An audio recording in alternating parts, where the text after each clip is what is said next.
sao rời. Hỡi người ơi, em có hay chăng bao năm trôi qua dường như đã vỡ tan rồi. Yêu thương cũng như câu chuyện thần tiên, mãi mãi yêu em không muốn xa rời. Hỡi người ơi, em có hay chăng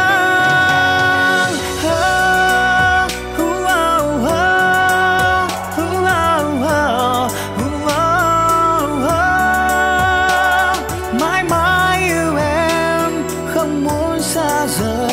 Hỡi người ơi, em có hay chăng? Hỡi người ơi, em có hay chăng?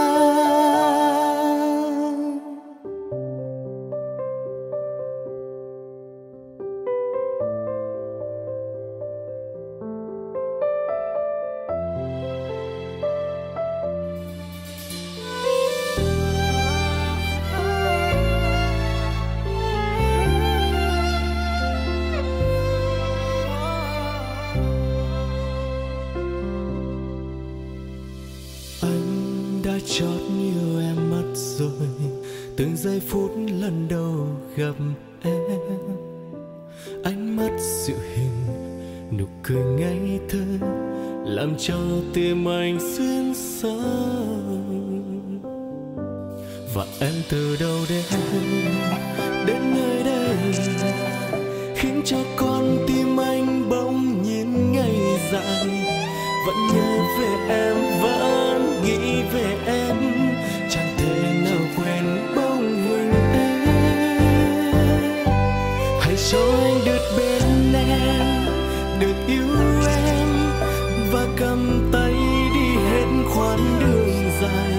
Anh sẽ luôn bên em, chờ che mỗi ngày, chẳng để em phải buồn đâu.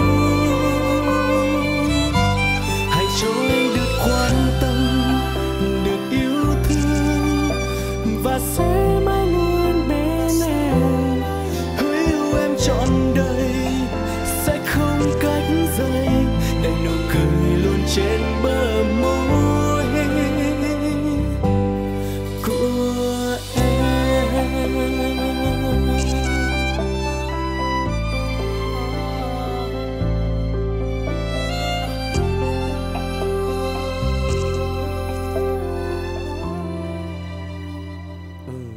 Và em từ đâu đến nơi đây, khiến cho con tim anh bỗng nhiên ngây dại. Vẫn nhớ về em, vẫn nghĩ về em, chẳng thể nào quên bóng hình em. Hãy cho anh được bên em, được yêu em, và cầm tay đi hết quãng đường dài. Anh sẽ luôn bên em, chờ che mỗi ngày, chẳng để em phải buồn đâu. Hãy cho anh được quan tâm, được yêu thương, và sẽ mãi luôn bên em. Hứa yêu em trọn đời, sẽ không cách rời, để nụ cười luôn trên bờ môi của em. Và nếu mai này dòng đời ngã nghiêng, khiến cho đôi mình phải xa cách nhau, nhưng em hãy tin sẽ có anh luôn bên em. Hãy cho anh được bên em, được yêu thương, và sẽ mãi luôn bên em. Hứa yêu em trọn đời, sẽ không cách rời, để nụ cười luôn trên bờ môi của em. Để nụ cười luôn trên bờ môi của em.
xa rời anh, chỉ còn ký ức ở lại.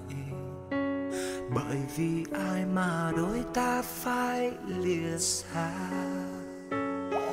Vì yêu em quá nên anh không thể quên được người đôi lần trong mơ cầm tay em thao thức.